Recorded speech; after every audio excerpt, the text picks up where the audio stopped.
Welcome to doctor 4B. അപ്പം ഇന്ന് എൻ്റെ കൂടെ ഉള്ളത് ഒരു ലെജൻഡാണ്. അതായത് in search of gold, wheel of the diamond എന്നൊക്കെ പറയാൻ പറ്റുന്ന ആ ഒരു ലൈനോട് 100% കൂറ് പുലർത്തുന്ന ഒരു ബൈക്ക്, ദ ലെജൻഡറി CBR 250 ആണ്. അപ്പം എല്ലാവർക്കും CBR 250R ഒരു കുഞ്ഞ് റിവ്യൂയിലേക്ക് സ്വാഗതം. ഇതിൽ ഈ കാണുന്ന ഈ ഒരു ബൈക്ക് ഒരു 2019 മോഡൽ CBR 250 ആണ്. കാരണം ഇത് പെട്ടെന്ന് അറിയാൻ പറ്റുന്ന ഒറ്റ കാര്യത്തിലാണ് ഇതിൻ്റെ സ്റ്റിക്കർ വർക്ക്.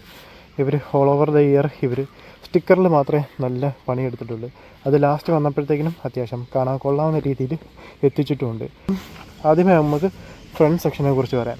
ഫ്രണ്ട് സെക്ഷനിലോട്ട് വരികയാണെന്നുണ്ടെങ്കിൽ ഇവിടെ വന്നിട്ടുള്ള ഒരു അപ്ഡേറ്റ് എന്ന് പറയുന്നത് ഈ കാണുന്ന ഒരു ഹെഡ് ലാമ്പാണ്. കാരണം ഇതൊരു LED സ്പ്ലിറ്റഡ് ഹെഡ് ലാമ്പാണ്. മുകളിൽ ലോ ബീമും താഴെ ഹൈ ബീമുമാണ് ഇതിന് വരുന്നത്. പിന്നെ ഈ സൈഡിലോട്ട് നോക്കിക്കഴിഞ്ഞാൽ ഒരു സ്കൈ ബ്ലൂ കളർ ചെറിയൊരു DRL കാണാം. അത് മാത്രമാണ് ഈ ഒരു ബൈക്കിൽ ഹോണ്ട കൊണ്ടുവന്നിട്ടുള്ള ഒരു അപ്ഡേഷൻ എന്ന് പറയുന്നത്. പിന്നെ ഫ്രണ്ടിലോട്ട് നോക്കുകയാണെങ്കിൽ ഇവിടെ ഒരു ഡബിൾ ബബിൾ വൈസർ ചെയ്തിട്ടുണ്ട്. അത് ഇതിൻ്റെ പ്രീവിയസ് ഓണർ ചെയ്തതാണ്. ആക്ച്വലി ഇതെൻ്റെ ഒരു ഫ്രണ്ടിൻ്റെ വണ്ടിയാണ്, അവൻ സെക്കൻഡ് എടുത്തതാണ്. അപ്പം പ്രീവിയസ് ഓണറാണ് ഇത് ചെയ്തിട്ടുള്ളത്. അതിൽ ചെറിയ രീതിയിൽ ഒരു ടിൻറ്റ് ചെയ്തിട്ടുണ്ട്. പിന്നെ ഇവിടെ ആയിട്ട് പുതിയ സ്റ്റിക്കർ വന്നിട്ടുണ്ട്. പക്ഷേ ഇതൊക്കെ കാണുമ്പോൾ എവിടെയോ ഒരു കുട്ടി ഫയർ ബ്ലേഡ് മിസ് ചെയ്യുന്നതാണ് എനിക്ക് തോന്നുന്നുണ്ട്. നിങ്ങളുടെ അഭിപ്രായം കൂടി ഒന്ന് കമൻറ്റ് ചെയ്യാം. പിന്നെ ഇവിടെ ഒരു CBR എന്ന് എഴുതിയിട്ടുണ്ട്. കാണുന്ന മിറർ ഇത് ആക്ച്വലി V3 മിററാണ്. ഇത് ഡയറക്റ്റ് ഫിറ്റാണ്. ഇത് യൂസ് ചെയ്യാതെ വണ്ടി വെച്ചിരുന്നത് കൊണ്ട് ഈ പെയിൻറ്റും കാര്യങ്ങളൊക്കെ പോയിട്ടുണ്ട്. പിന്നെ ഇതിൻ്റെ സസ്പെൻഷൻ നോക്കുകയാണെന്നുണ്ടെങ്കിൽ ആ പഴയ സസ്പെൻഷൻ തന്നെയാണ്. പക്ഷേ ഇത് ട്രാവലിങ്ങിനൊക്കെ നല്ലതാണ്. ഞാൻ നേരത്തെ RSL പറഞ്ഞ കണക്ക് തന്നെ ഇത് USD അല്ലാത്തതുകൊണ്ട് ഒരു ബുദ്ധിമുട്ടോ കാര്യങ്ങളോ ഒന്നും തോന്നുന്നില്ല. കാരണം ഇത് ലോങ് റൈഡിന് അത്യാവശ്യം നല്ല സസ്പെൻഷനായിട്ട് തന്നെയാണ് എനിക്ക് തോന്നുന്നത്. ഇതിൻ്റെ ഫ്രണ്ട് ടയർ വരുമ്പം 110 സെക്ഷനിലാണ് വരുന്നത്. ഇപ്പം നിലവിൽ ഇതിനകത്ത് ഒരു MRFൻ്റെ ടയറാണ് കിടക്കുന്നത്. അത്ര വലിയ കോൺഫിഡൻസ് ഒന്നും തരുന്നില്ല ടോപ്പ് എൻഡിലോട്ട് എടുക്കുമ്പം. അതുപോലെ തന്നെ ഇതിന് ഫ്രണ്ടിൽ വന്നേക്കുന്ന ഡിസ്ക് പ്ലേറ്റ് 292 mm ആണ്. അതിന് എനിഫിൻ്റെ കാലിപ്പേഴ്സാണ് വന്നിരിക്കുന്നത്. 2 piston കാലിപ്പറാണ് ബ്രാൻഡ് കൊടുത്തിട്ടുള്ളത്. ഫ്രണ്ടും ബാക്കും ABS ആണ് വരുന്നത്. പിന്നെ ഈ ഒരു ഡിസൈനെ കുറിച്ച് ഞാൻ പ്രത്യേകിച്ച് പറയേണ്ട കാര്യമൊന്നുമില്ല. കാരണം നമ്മൾ CBR കാണാൻ തുടങ്ങിയ ആ ഒരു കാലഘട്ടം തൊട്ടേ ഈ ഒരു ഡിസൈൻ തന്നെയാണ് വരുന്നത്. അത്യാവശ്യം നല്ല ബിൽഡ് ക്വാളിറ്റി ഉണ്ട്. ഈ ഒരു ഫെയറിങ്ങിനൊക്കെ നല്ല ബിൽഡ് ക്വാളിറ്റി ഉണ്ട്. അതുകൊണ്ട് തന്നെ ഇതിൻ്റെ പാനൽ ഗ്യാപ്സും കാര്യങ്ങളൊക്കെ ഡീസൻ്റായിട്ടാണ് എനിക്ക് തോന്നുന്നത്. ചില ബ്രാൻഡുകളുണ്ട്, അതായത് ഒരു സൈഡിൽ ഒരു ഗ്യാപ്പും മറു സൈഡിൽ വേറൊരു ഗ്യാപ്പും. ഈ ഒരു ബൈക്കിൽ അതൊന്നും കാണാൻ പറ്റില്ല. കാരണം ഇത് ഉണ്ടാക്കി വയ്ക്കുന്നത് ഹോണ്ടയാണ്. അതുകൊണ്ട് പിന്നെ നമ്മളുടെ കൺസോൾ നോക്കുകയാണെന്നുണ്ടെങ്കിൽ ആ പഴയ കൺസോൾ തന്നെയാണ് ഇപ്പോഴും വന്നിട്ടുള്ളത്. ഇതിനകത്ത് വരുമ്പോഴത്തേക്കിനും ഒരു ഓഡോമീറ്റർ ഉണ്ട്, ഒരു ടാക്കോമീറ്റർ ഉണ്ട്.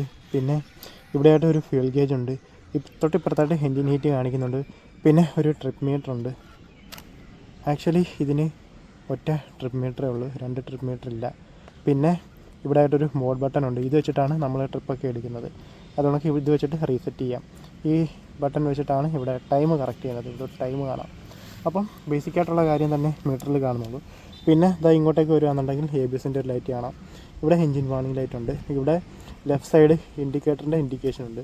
അപ്പുറത്തെ സൈഡിൽ നോക്കുകയാണെന്നുണ്ടെങ്കിൽ ഹൈ ബീമിൻ്റെ ഒരു ഇൻഡിക്കേറ്റർ കാണാം. ഇവിടെ ഇൻഡിക്കേറ്ററിൻ്റെ ഒരു ഇൻഡിക്കേഷൻ ലൈറ്റും കാണാം.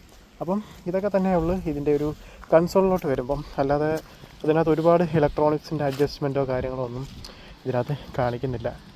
പിന്നെ ഹാൻഡിൽ സ്വിച്ചസ് നോക്കുകയാണെന്നുണ്ടെങ്കിൽ ഒരു ഹൈ ബീം, ലോ ബീം, ഒരു പാസ് സ്വിച്ച്, പിന്നെ ഇൻഡിക്കേറ്റർ, ഒരു ഹോൺ. അപ്പുറത്തെ സൈഡ് നോക്കുകയാണെന്നുണ്ടെങ്കിൽ റൈറ്റ് സൈഡ് നോക്കുകയാണെന്നുണ്ടെങ്കിൽ ഒരു എൻജിൻ കിൽ സ്വിച്ചും പിന്നെ ഒരു ഇഗ്നിഷൻ ബട്ടനും കാണാം. അവിടെ ലൈറ്റിൻ്റെ ഓപ്ഷൻ ഇല്ല. കാരണം ഇത് ഓൾവേസ് ഓൺ ലൈറ്റാണ് വന്നിരിക്കുന്നത്. ശരിക്കും പറഞ്ഞാൽ ഇപ്പോഴും ഇതിനെ തപ്പി ആൾക്കാർ നല്ല രീതിയിൽ ഇറങ്ങിയിട്ടുണ്ട്. കാരണം നല്ല വണ്ടി കിട്ടാൻ പാടാണ്. കാരണം ഇത് അത്രത്തോളം വാല്യൂ ഫോർ മണിയാണ്. ഇതിൻ്റെ ഒരു മൈലേജിനെ കുറിച്ചൊക്കെ ചോദിക്കുകയാണെന്നുണ്ടെങ്കിൽ ഒരു 32 മാന്യമായിട്ടൊക്കെ ഓടിച്ചാൽ ഒരു 32 വരെ കിട്ടും. അല്ലാത്ത പക്ഷം ഒരു 28 ഒക്കെ നോക്കിയാൽ മതി.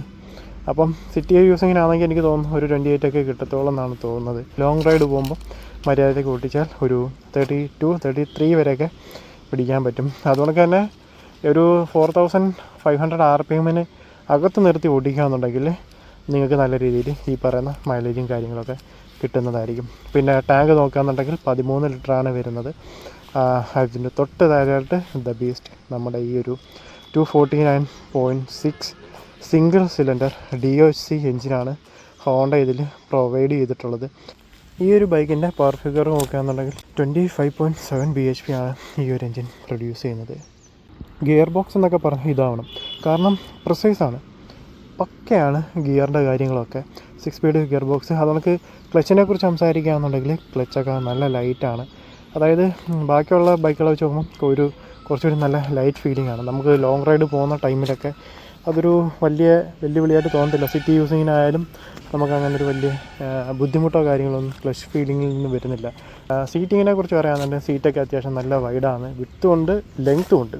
അതാണ് ഇതിൻ്റെ ഒരു പ്രത്യേകത എന്ന് പറയുന്നത്. അതായത് നമുക്ക് ഈ ഇരിക്കുന്ന ഭാഗത്ത് അത്യാവശ്യം നല്ല സ്പേസ് കിട്ടും. അതുകൊണ്ട് തന്നെ ബാക്കിലോട്ട് ഇരുന്ന് കഴിഞ്ഞാൽ നല്ല രീതിയിൽ ടക്കൻ ചെയ്തിരുന്ന് ഓട്ടിക്കാൻ പറ്റും. ഇങ്ങോട്ട് സ്പേസ് ഉണ്ട്, ഇങ്ങനെ വിഡ്ത്തും ഉണ്ട്. ബാക്കിൽ പില്യൺ സീറ്റ് വരുവാണെങ്കിലും നല്ല കംഫർട്ടും കാര്യങ്ങളൊക്കെ ഉണ്ട്. അങ്ങനെ ഒരുപാട് ഹാർഡും അല്ല ഒരുപാട് സോഫ്റ്റും അല്ലാത്ത രീതിയിൽ തന്നെയാണ് ഇതിൻ്റെ സീറ്റും കാര്യങ്ങളൊക്കെ വരുന്നത്.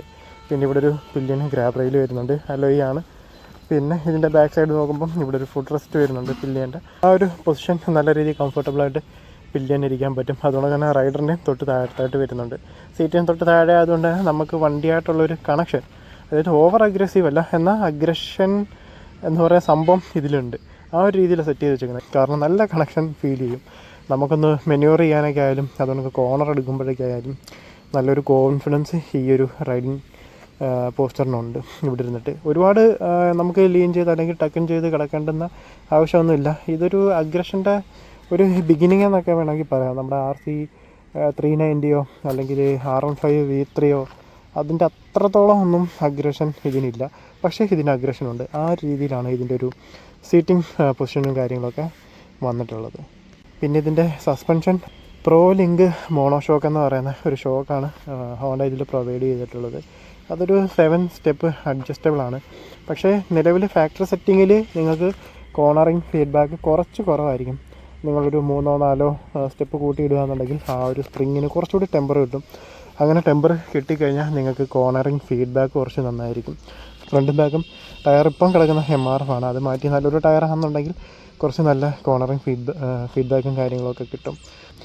അപ്പോൾ ഇപ്പം നിലവിൽ ഫാക്ടറിയിൽ നിന്ന് വരുന്നത് ഇതൊരു ടൂറിങ് സെറ്റപ്പിൽ, അതായത് ടൂറിങ് അഡ്ജസ്റ്റ്മെൻറ്റിൽ ആയിരിക്കും ആ ഒരു ബാക്ക് ഷോക്കിൻ്റെ കിടക്കുന്നത്. അത്യാവശ്യം നല്ല ട്രാവൽ കാണും. അപ്പോൾ ആ ട്രാവൽ കുറയ്ക്കാൻ വേണ്ടി സ്പ്രിങ്ങിൻ്റെ ടെൻഷൻ ഒന്ന് കൂട്ടിയാൽ മതി. അതൊരു 7 സ്റ്റെപ്പ് അഡ്ജസ്റ്റബിൾ ആണ്, അത് സെറ്റ് ചെയ്ത് വിട്ടാൽ മതി. തൊട്ട് താഴെയായിട്ട് ഇവിടെ നമ്മളുടെ സൈലൻസർ കാണാം. പിന്നെ 140 സെക്ഷൻ ടയറാണ് വന്നിരിക്കുന്നത്. ബാഗിൽ MRFൻ്റെ സാബർ S1 ടയറായിട്ടേക്കുന്നത്. പിന്നെ ഒരു നിഫിൻ്റെ കാലിപ്പർ കാണാം, അത് ABS ആണ്. സിംഗിൾ പിസ്റ്റൺ കാലിപ്പറാണ് വന്നിരിക്കുന്നത്. 220 mm ഡിസ്ക് പ്ലേറ്റാണ് ഇതിനകത്ത് പ്രൊവൈഡ് ചെയ്തിട്ടുള്ളത്. ഇതിനകത്ത് സ്ലിപ്പർ ക്ലച്ചോ കാര്യങ്ങളോ ഒന്നും വരുന്നില്ല. അതുകൊണ്ട് ക്വിക്ക് ഷിഫ്റ്റർ അങ്ങനെയുള്ള ഐറ്റംസ് ഒന്നും ഇതിൽ വന്നിട്ടില്ല. ഇത് മാൻ ആൻഡ് മെഷീൻ എന്ന് പറയുന്ന രീതിയിലാണ് ഹോണ്ട ബിൽഡ് ചെയ്തിട്ടുള്ളത്. ഇപ്പോഴും ഇതിന് അത്യാവശ്യം നല്ല ഫാനുണ്ട്. ഇപ്പോഴും ഇത് തിരക്കി ആൾക്കാർ നടക്കുന്നുണ്ട്. അങ്ങനെ നടന്ന് കിട്ടിയ ഒരു ബൈക്കാണിത്. കാരണം ഇത് ഓടിച്ചിട്ടുള്ളവർക്കറിയാം ഇതെന്താണ് എന്നുള്ളത്. സോ അങ്ങനെ ഒരിക്കൽ ഇതിൻ്റെ ഒരു മാധുര്യം അറിഞ്ഞ ആൾക്കാർ ഇതിന് താഴോട്ട് ഒന്നും ചിന്തിക്കില്ല. കാരണം ഹോണ്ട അതേപോലെ എഞ്ചിനീയറിങ് ചെയ്തിട്ടുണ്ട്. അത്യാവശ്യം നല്ലൊരു ബുള്ളറ്റ് പ്രൂഫ് എഞ്ചിനാണ്, നല്ല റിഫൈൻമെൻ്റ് ഉള്ളൊരു എഞ്ചിനാണ്. നമുക്ക് ഒരു 140 ഒക്കെ നിങ്ങൾക്ക് സൂപ്പറായിട്ട് എടുത്തിട്ട് പോകാൻ പറ്റും. 160 ചെയ്യുകയാണെന്നുണ്ടെങ്കിൽ കുറച്ച് ഒരു സ്ട്രെസ് ഫീലിംഗ് വരും. പക്ഷേ നിങ്ങൾക്ക് ഇതൊരു 120 ക്രൂസ് ചെയ്യാൻ പറ്റും ഈ ഒരു ബൈക്ക് വെച്ചിട്ട്. പിന്നെ എനിക്ക് പറയാനുള്ളൊരു കാര്യം എന്ന് പറഞ്ഞു കഴിഞ്ഞാൽ ഈ ഒരു ബൈക്കിൻ്റെ സ്പെയറിൻ്റെ അവൈലബിലിറ്റിയാണ്. ആക്ച്വലി ആ കാണുന്ന ബാക്ക് ടൈൽ നമ്മുടെ പ്രീവിയസ് ഓണർ കട്ട് ചെയ്ത് കളഞ്ഞാണ്. പക്ഷേ അതിൻ്റെ ഒരു ടൈൽ പാനൽ ഇവിടെ അടുത്തുള്ള അവിടെ എങ്ങുമില്ല. അവർ വരുത്തില്ല എന്നാണ് പറഞ്ഞത്. എന്തോ ഭാഗ്യത്തിന് ഇതിൻ്റെ ഒരു ഫ്രണ്ട് ഫോർക്ക് ഓയിലും കിട്ടിയിട്ടുണ്ടായിരുന്നു. വേറെ പണികളൊന്നും വണ്ടിയിലില്ലാത്തത് കൊണ്ട് ഭാഗ്യം, അതൊന്നും അന്വേഷിച്ച് പോകേണ്ടി വന്നില്ല.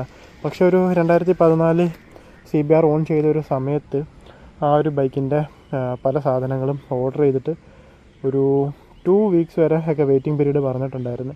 അതുകൊണ്ട് ഇതിനകത്ത് ശ്രദ്ധിക്കേണ്ട കാര്യങ്ങളെന്ന് വെച്ച് കഴിഞ്ഞാൽ ഇപ്പം നമുക്ക് നോർമലി ബൈക്കുകൾ വരുന്നത് ടാപ്പറ്റ് നോയ്സൊക്കെ അഡ്ജസ്റ്റ് ചെയ്യുന്നത് അതിൻ്റെ അകത്തെ ടാപ്പറ്റിൻ്റെ നട്ടും കാര്യങ്ങളൊക്കെ അഡ്ജസ്റ്റ് ചെയ്തിട്ടായിരിക്കും.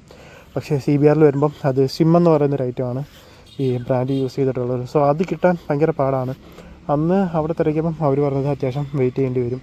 അപ്പോൾ അങ്ങനത്തെ എന്തെങ്കിലുമൊക്കെ പണികളോ കാര്യങ്ങളൊക്കെ വന്നു കഴിഞ്ഞാൽ പെട്ടുപോകാതിരിക്കാൻ വേണ്ടിയിട്ട് ഒരു സ്പെയറിൻ്റെ അവൈലബിലിറ്റി ഉള്ള അല്ലെങ്കിൽ ഒരു സ്പെയർ റിസോഴ്സ് നമ്മൾ കണ്ടുപിടിക്കേണ്ടതായിട്ടുണ്ട്. ആക്ച്വലി ഈ ഒരു സംഭവം എടുത്തു കഴിഞ്ഞാൽ അങ്ങനെ പെട്ടെന്നൊന്നും പണി വരത്തില്ല. അഥവാ നല്ല വണ്ടി അല്ല എടുത്തതെന്നുണ്ടെങ്കിൽ പണി വരും, പിന്നെ സാധനങ്ങൾക്ക് കിടന്ന് ഓടേണ്ടി വരും. ആക്ച്വലി ഈ ഒരു വീഡിയോ കാണുന്ന ആൾക്കാർ ഇതിൻ്റെ സ്പെയർ കിട്ടുന്ന സ്ഥലമോ അല്ലെങ്കിൽ ഇതിനകത്ത് മറ്റേതെങ്കിലും വണ്ടിയുടെ കമ്പോണൻസ് ഇതിനകത്ത് ചെയ്യാൻ പറ്റുമെന്നുള്ള, അതായത് ഇൻസ്റ്റാൾ ചെയ്യാൻ അല്ലെങ്കിൽ ഇൻസർട്ട് ചെയ്യാൻ അല്ലെങ്കിൽ റീപ്ലേസ് ചെയ്യാൻ പറ്റുമോ എന്നൊക്കെയുള്ള കാര്യങ്ങളൊന്ന് കമൻറ്റ് ചെയ്ത് കഴിഞ്ഞാൽ ഇത് കാണുന്ന ആൾക്കാർക്കും കുറച്ച് ആശ്വാസമായിരിക്കും. അവർക്കും അതുവഴി ഇതിൻ്റെ സ്പെയറും കാര്യങ്ങളൊക്കെ കണ്ടുപിടിക്കാൻ പറ്റും. സോ ഇതൊക്കെ തന്നെയാണ് നമ്മളുടെ ഈ ഒരു CBR 250R ഈ 2019 CBR 250R 2026 വിശേഷങ്ങൾ. സോ ഈ ഒരു വീഡിയോ ഇത്രയൊക്കെ തന്നെയുള്ളൂ. ഈ ഒരു വീഡിയോ നിങ്ങൾക്ക് എല്ലാവർക്കും ഉപകാരപ്പെടുമെന്നും ഇഷ്ടപ്പെടുമെന്നും പ്രതീക്ഷിക്കുന്നു. ഇഷ്ടപ്പെടുകയാണെങ്കിൽ ലൈക്ക് ചെയ്യുക, സപ്പോർട്ട് ചെയ്യുക. So see you next video guys. Take care, stay safe, by.